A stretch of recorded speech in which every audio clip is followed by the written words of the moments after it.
What's up, guys? Welcome to another episode of Invest Iowa, and today we're talking about commercial real estate. And I know I'm moving the mic a lot, but you're just gonna have to bear with me if the sound is there. It's just what it is. I'm very energetic today because today we have Ben, who is gonna talk about commercial real estate and all the stories behind being a commercial real estate agent and all the crazy things that he's gone in order to be able to come here to this podcast and tell us all of that. Sounds good. Thanks, Sebastian. Yeah, let's get going. So I'm Ben.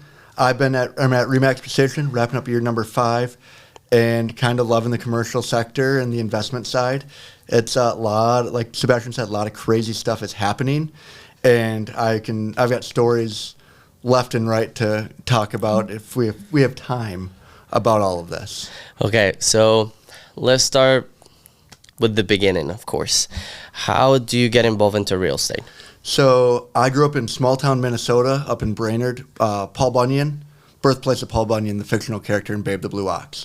And my brother started out doing residential real estate up there, and with my uncle, and then my uncle moved, so my brother moved to the commercial side and ended up becoming a broker up there. So I started out mowing lawns in real estate and helping my brother out. Moved to Iowa about 10 years ago, said I'm not doing real estate. That lasted all of 4 years, and went and got my license and never looked back. So it's kind of runs in the family, and I still talk to my brothers every day about deals I'm working on up here and what they're working on up there, and living the dream. So did you ever consider any other type of job? Yeah, I climbed the corporate ladder down here. I was in IT sales right when I moved down. IT, and I did well at it, but I didn't like the toll it took on my body, being long hours and not freedom to do and hang out with my kids. Have you been able to relate the IT with being a real estate agent? 100%. How? So think about building your software. Your software is your lifeline of your company, right? With real estate, your house, your investment, that's a lifetime of cash flow, like how you're going to make ends meet. And so as you're building your software, your database, same thing in real estate, you're building that portfolio. So you have your portfolios of websites, all of that. And now you have on real estate, you have your real estate of all your different investments, whether single family, fix and flips, single family rentals, owning commercial real estate, different types of real estate all go together. And knowing IT, I was able to set up my own CRM for my business. That is such a huge deal. And now I've been able to link the CRM to my websites and to all my different social medias as well, which is huge. And now I have realtors calling me saying, hey, we want to get set up with that. And my system that I use is good for lenders as well as any type of agent or sales role. Okay, let's bring it back. For the people that don't know, and myself, I don't think I'm as knowledgeable in this. What's a CRM?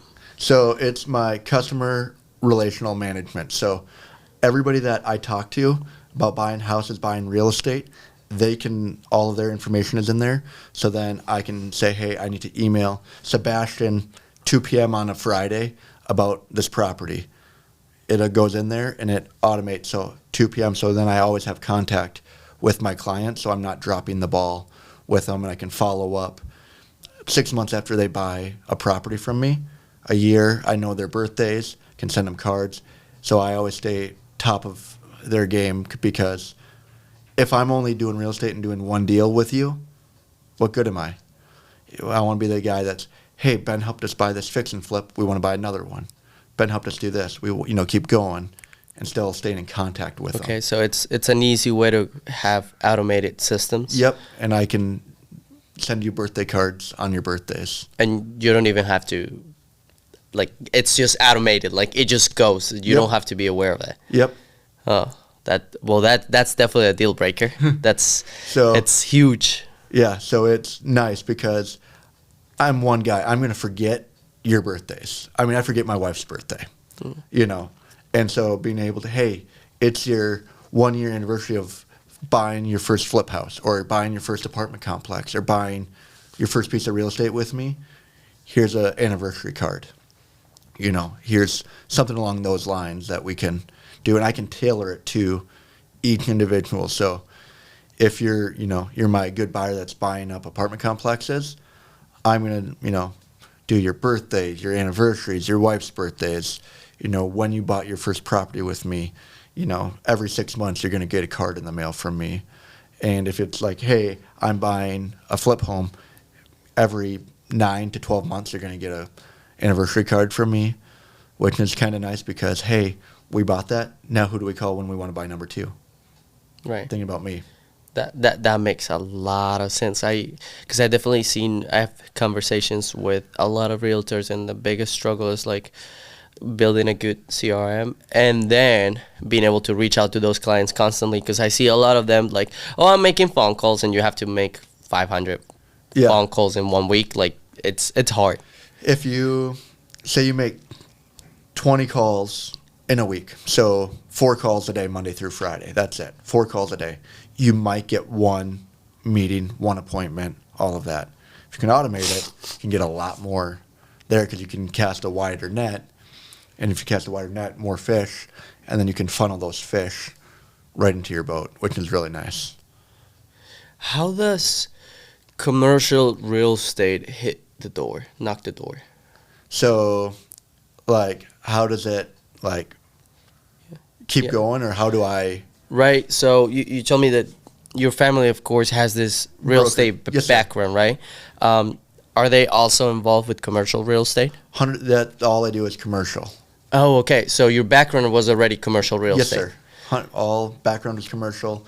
They've got 98% of the market up in central Minnesota for commercial real estate. So growing up in and around it really paid off because I can say I have 20 plus years of experience and knowledge, even though I've been doing it for 5, because my brothers, like I've been in the office with them growing up, going through their meetings, going to their showings, learning the processes that they do to make them successful. Because I want to be a 10th of the realtor that my brother is. If I'm a 10th of the realtor that my brother is, I'm doing a really good job because my brother, like, best commercial agent I know up in Minnesota. So he's a really good agent. Yeah, phenomenal. What characteristics does a good commercial real estate agent have? It's not really characteristics. It's being personable, being able to relate to that client. You got to dress the part. And today, like, I'm wearing jeans and a sweater, even though I'm showing commercial real estate because it's cold. And we're going to be in some warehouses and some multifamily properties, but also relating to them. We all have struggles and we all have victories in our life, right? And being able to sit down, Mr. Buyer, you're looking at this multifamily property. I've been doing this for a long time. What are some pros and cons? And being able to relate to them. Hey, if I'm buying it, this is what I look for. If you're looking for it, what are you looking for? And being able to make that connection, whether it's sports, family, religion, politics, whether we like it or not, all play a factor with how we do real estate, but I don't let it affect me. Yes, I'm a Christian, and that's the foremost part of me is I want to conduct business how God wants me to conduct business. And that's being ethical, moral, having the top ground, being pride in my work. Because if what I'm doing becomes selfish, then I'm not really doing myself a favor. Like, I want to please God with how I do it, and that's how I handle my business is, hey, would God be honored and glorified with how I handle my business? No? Okay, then I need to switch what I'm doing. Yes? Then keep working forward and always being better than I was yesterday. So in that order of ideas, what are your core values with regards to commercial real estate? So I want to have compassion to my buyers and my sellers.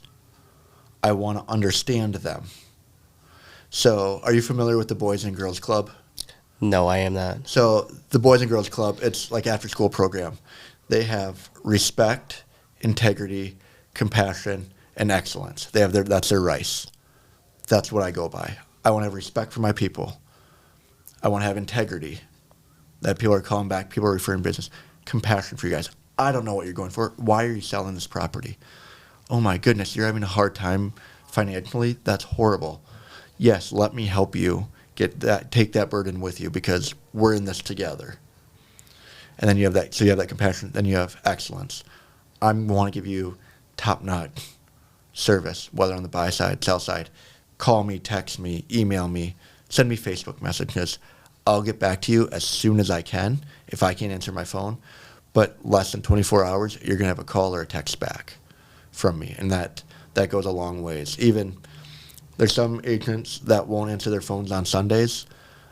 I'll answer my phone on Sunday. That's how I got one of my best clients. Is he called me 5 o'clock on a Sunday night, and I was at home because I didn't have church that night, and I just picked it up and said, hey, what's going on? Able to meet them the following day, sold them multiple properties, helping them buy, sell all over Iowa, which is really nice.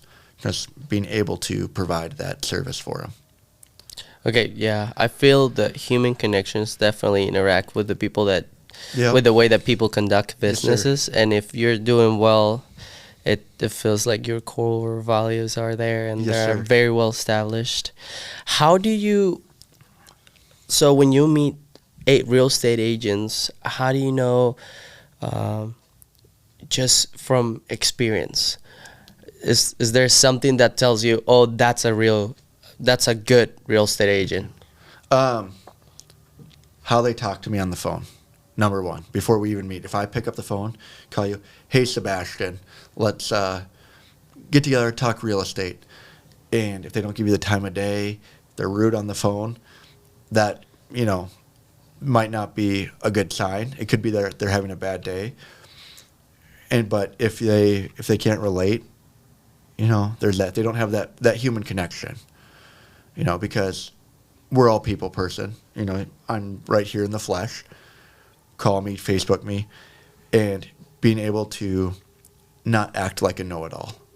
Sometimes I act like a know-it-all, and that's bad characteristic on my part. Yeah. So I'm sorry if I act like that sometimes, but and if you're, I only sell, to price point $2 million and above for commercial, that's probably not a good agent, because they're missing out on the commercial properties that are, $20,000, $30,000, $50,000, $100,000, $200,000 properties, all the way up. That's a whole lot of people that They're not serving. That they're not serving, but I can come in and do that, and I've done that, which is really nice. With regards, how are you active with regards to networking? How do you go about networking? So my LinkedIn profile, huge. I gotta look that up. Yeah, go for it. I post every day consistently LinkedIn? on LinkedIn. Every day consistently. I have buyers on LinkedIn that call me, text me, Facebook me. They have my cell phone numbers. They have no longer become clients. They've become friends. Mm. All over the world. These people are reaching out to me, which is so nice. Because now I have investors that are coming to Des Moines, or they're coming to Iowa, come to the Midwest. Hey, I can't serve you in Minnesota, but my brother can, right? So it gives that value to them, because it's all about your team. And so when investors see my team and see what we're doing, it's great. Because yes, I'm the realtor, but I've got the insurance, I've got the CPA, attorneys, financial advisors, you name it, we have it there. So that pays dividends, because you're coming in from Chicago.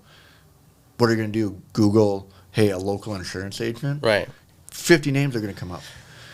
Hey, Ben, I'm buying this 5-10 unit apartment complex. I need an insurance agent. Perfect. Here's the name of my insurance agent. Give him a call. Say, Ben sent you. He'll take care of you. He'll conduct business like I conduct business.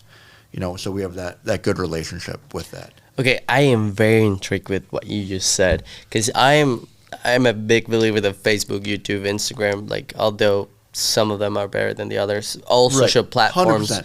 are equally good in specific niche, right? Right. I am not particularly invested in LinkedIn. So walk me through that process. What's LinkedIn, and what is it doing in order to take on the other social medias? So Facebook is good if you're starting out in the industry, right? Because people want to, hey, maybe you want to see my profile. Hey, search Ben Grotsky. Hey, send him a friend request. Oh, his wife, his kids, what's going on in his church. See kind of what action I'm doing, which is great But then on a bigger level, LinkedIn, you're going to have the CEOs of Fortune 500 companies, business owners, all of that, posting about their businesses. So that way, hey, Sebastian, I saw your business on LinkedIn. Looks like you're outgrowing your space, man. You want to grow this podcast? You need a little bit more square footage. Hey, maybe you get to the point where, hey, I need an office because we have people coming in. We're doing webinars, conferences, all of that. Hey, let's get you in an office. Let's find a lease space because you might not be to the point to buy. But there's that. And so you can see it on a professional scale with higher ups. Think of Facebook for business. But, where you're getting past the gatekeeper, talking directly to the owners, kind of nice. And it's international. So it's kind of like Facebook, but on the business level for that. Because you have all pretty much your resume posted and Yep, all. my and resume's posted. You can see from when I started real estate. Hey, what did Ben do before real estate? Oh, boom, boom, boom, boom. There's that. So they can see what I actually worked, see when I got my license, see what I've been endorsed for. So I can endorse you for blogging, vlogging, anything really, which is kind of nice. That is very very appealing to me. I'm gonna look into it because I've completely overlooked LinkedIn. Right. It's definitely worth. I mean, it's free like all of the other ones. You can buy the premium plan for like $60 for the year or whatever, $50 for the year, maybe a month. I don't do that. I just use the basic one. Does the job just well. Okay, commercial real estate. Yes, sir. How do you define commercial real estate? How do I find deals? How do you define commercial real estate? The political ways are commercial is on multifamily, 5 units on up. Then you have your different asset classes. So your warehouses, storefronts, retail, storage facilities, basically like your fast food restaurants. That's all commercial real estate. So think about it as apartment complexes of 5 units or more, and then strip centers and anything like where malls, all of that, it's all commercial. So that's kind of how it's defined. And then you have your different asset classes in that. So you've got, you have your retail, so your shopping centers, your Targets, Von Mars, you name it, that's kind of commercial. Then you've got your restaurants. You've got, McDonald's is one. You've got land leases. You've got normal leases. All the way through like contractor base for lease, office space, retail, you name it, it's commercial. You do all of that? Yeah. So I have a business partner, and we do everything from custom homes on the residential through commercial and leases. And I'm on the commercial and lease side.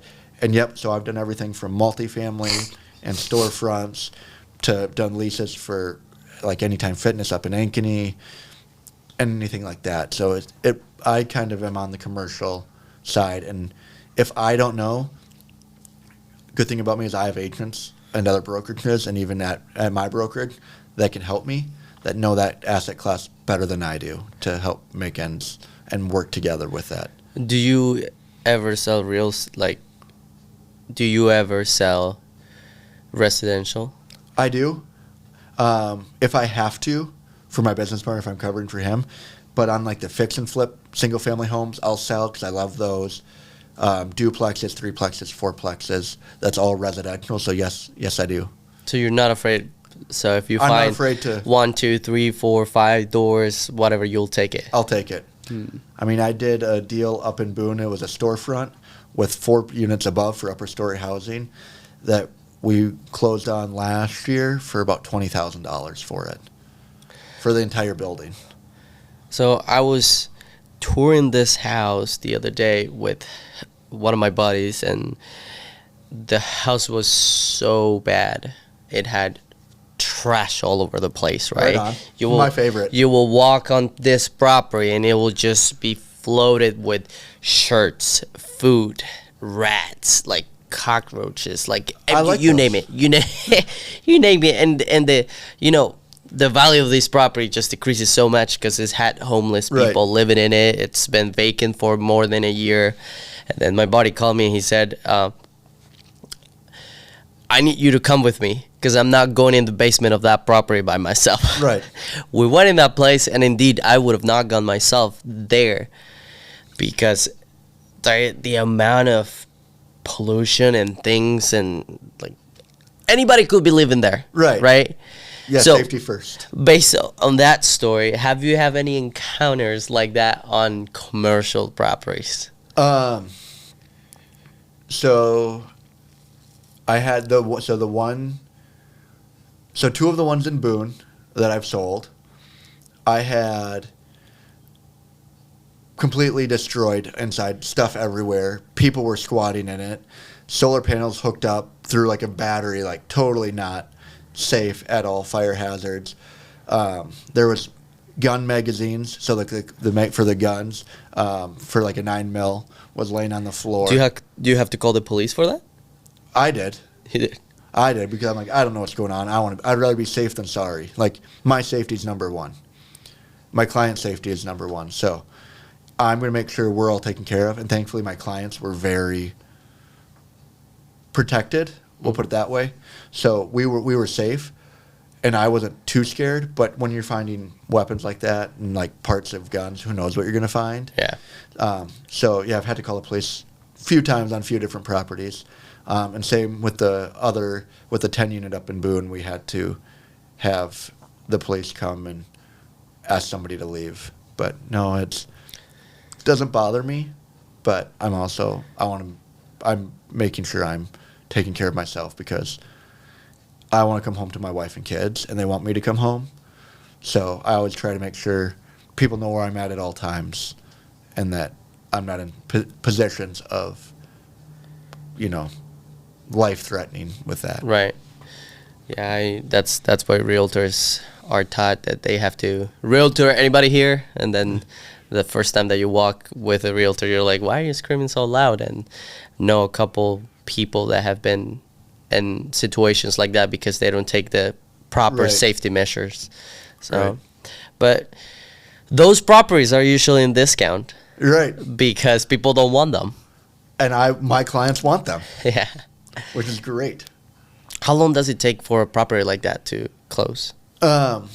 Depends if you're doing, because you normally depends on the condition of the property, but if you're doing cash, you can close within 3 to 4 weeks, because Great. you're updating the abstract, you're not doing appraisals, and really it's the paperwork of like the abstract to get that updated is really how long it takes with that, because everything else is done. You're probably not going to do an inspection, you're not ordering a warranty, you're not doing the appraisal. So, yeah, those discounted properties are great, and they take about 15 days to close, so about 3 weeks, because it's normally updating the abstract with that, and then when they're doing that, once that's done, we can close on it, which is really nice. Oh, this leads me to the question. I wanted to ask you this. What's your average commercial real estate agent? Oh, my average one? Hey, I'm your average commercial real estate agent. You are your average commercial real estate. There's guys that are way better than me. My brother, for one, a million times better than me. My brother-in-law up there, a million times better than me. I'm just the low guy. I want to get better, always be better than the next day. So the guys that have been around it for a very long time are pretty good at what they do.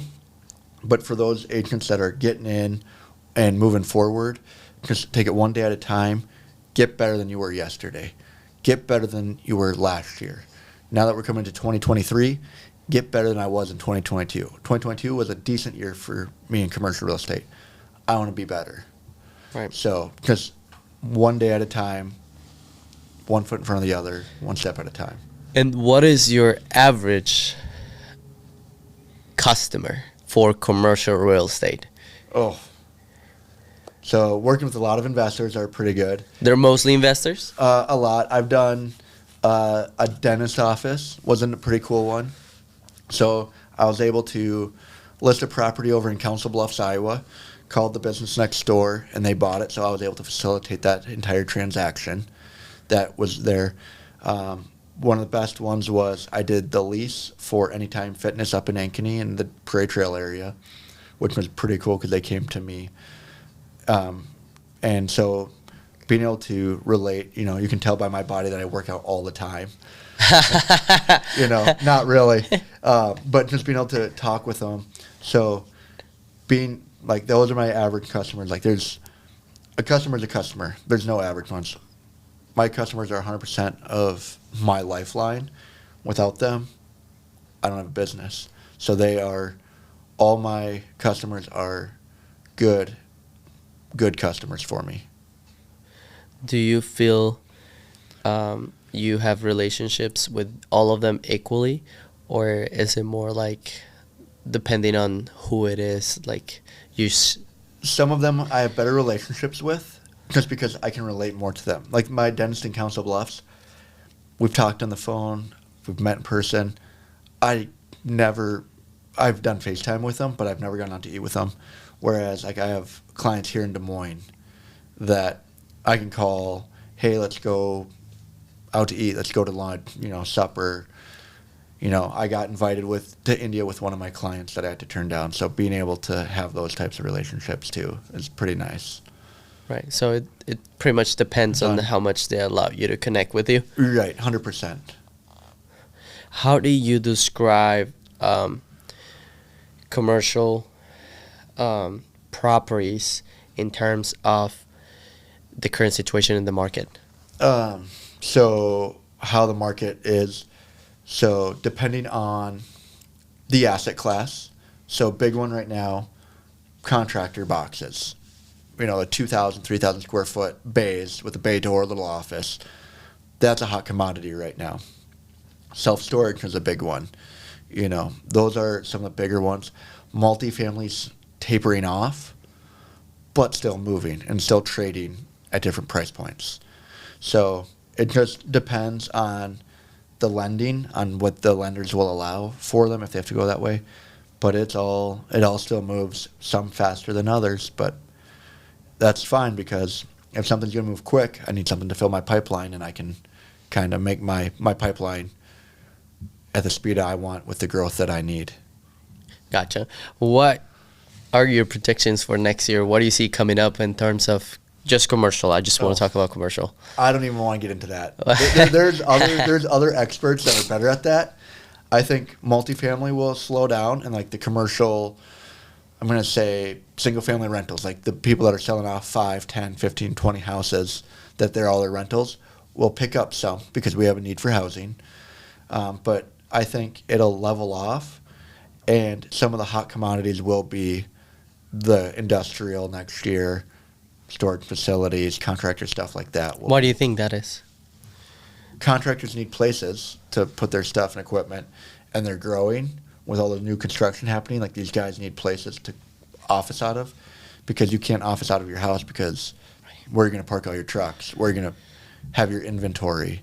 Unless you live out on 20 acres where you can build a Morton building and have everything right there, you're going to need those. And even, small businesses can use those contractor bays and boxes for small businesses as well, which is really nice. So they're very diverse and flexible with that. So where do you see yourself in the next 5 years? What are your aspirations? Next 5 years, I want to be able to retire my wife from her full-time job. So setting myself up for that with what I invest and with passive income from that, but then with my pipeline, and, be able to provide better for my family. And one of the big ones is, so one of my brothers is a missionary over in Spain, and I want to be able to write a check for him for 1 year, just be able, hey Seth, here is your a lump sum of money that all your support is raised for a year, and that's about $50,000, and I want to be able to do that for my brother for a year. That's a good cost. But that's 3 kids, his wife, so my nieces and my nephew over there, and brother and sister-in-law, and their housing and vehicle, and so that covers all of their, almost all, or maybe a little bit more than their expenses that they have over there. What do you think we haven't covered that is important to mention about commercial real estate? Don't be afraid to pick up your phone. As a realtor, pick up your phone, make that extra call, set up that extra coffee appointment, build a relationship outside of work. If you do that, good things will happen. It's paid off great for my business, which is nice, and it's also paid off for other realtors that I know. And work as a cohesive unit. So think of the next commercial real estate, like my brother. If he was down here, we would be cooperating agents, so we would be our own co-opetition. So we work together, but we're also competitors. So working together is really... Help each other. Yep, help each other out. Because doing that, more people can be served and more people can be into new asset classes and be taken care of. And I think that goes for both residential and commercial, right? 100%. Like business in general, right? 100% business in general. Doesn't matter whatever business you're in. If you work together, say you're in the mechanic shop, hey, I need a tire store, and you can work with a tire company right down the street, do that. That's going to pay off better because both people win and clients are happy. Right. I think that's a solid point. Out of the conversation that we've gotten so far, I think that you mentioned a lot of values and core things that you move from. Yes, and sir. I think you take most of your decisions based on that. So I think that is pretty cool, and that's one of the things that I'm gonna take from you in this podcast, that I need to be more self-aware of. Why do I do what I do? I think that it comes down to that. What moves me, what motives me, if it's actually the money, if it is actually helping people, feeling that I'm helping them. Right. And, for those realtors that are like, well, I can't work for free. You can. Tell your broker, hey, I'm doing this deal for free to help them out, because that will make the world of difference for the buyers and sellers, is that you're helping them, because they might need the money more than you, because there's always going to be another deal. So just take it. God's been good to my business, so I can do this deal for free. And I get weird looks, of course. You're turning down free money, a couple $1,000s. Right. But would I rather have a happy client that's taken care of, or $2,000? If something happened today to your grandma and she had to sell her house, make sure she's taken care of. It's all family. And then question to walk away from, what's your why? Why do I do this? Why do I do my podcast? So I want you to think about that for the next couple weeks. Why do I do my podcast? Yeah, think about why. Why am I here doing my business? That's a solid question. I'll probably won't have the answer right now. I'll have to think through that one. You won't. People ask me what's my why. My why is different every week. Every week it's different. Some part of it's the same. Some of it's different. My why is my wife and my kids and my family. They're the reason I get up in the morning and get dressed and go to sell real estate. They're the reason. And then it changes them, my family, my family, like my parents and my siblings. Her parents, her siblings, her family. They're my why. That is really profound. I think that's a good quote. I think everybody should listen to this. Mm-hmm. It's like, find your why and then figure out the what and how. 100%. 100% with that. I think there's actually a book on that. There is. I believe this will sum up the end of the podcast. I hope you enjoyed all the conversation. If you find this content useful, if you find Ben is somebody you would like to talk to, where can we reach out to you? You can reach out to me on all social media, so Facebook, LinkedIn, Ben Grotzky, Ben Grotzky Real Estate. You can go to my websites, bengrotzky.com and grotzkyrealestate.com, because I'm the only Ben Grotzky realtor that I know, and I've done searches. So just search my name, send me messages. You can call me. My cell phone will be posted in this, but it's 515-745-0425. Just reach out to me. I'll be out of the office on Sunday for Christmas, but that's about it. Otherwise, I'll be answering my phones, trying to wrap up my year. Yeah, that makes it fair. That makes it fair. Without any more hesitation, we try to teach people the things that nobody else teaches you in Right. school, and especially with regards to investing in real estate. So if you find that that's a path that you want to take, I will consider subscribing to this channel, sharing this information. And I know that if you find it helpful, somebody else might find it helpful. It's all about the connections and the growth. And thank you for watching this entire podcast. If you made it so far, stay tuned for the next week. And without that, Sounds good. Thank you, guys.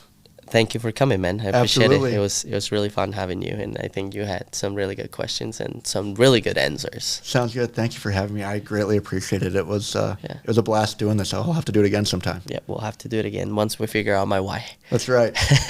Bye bye. Have a good one.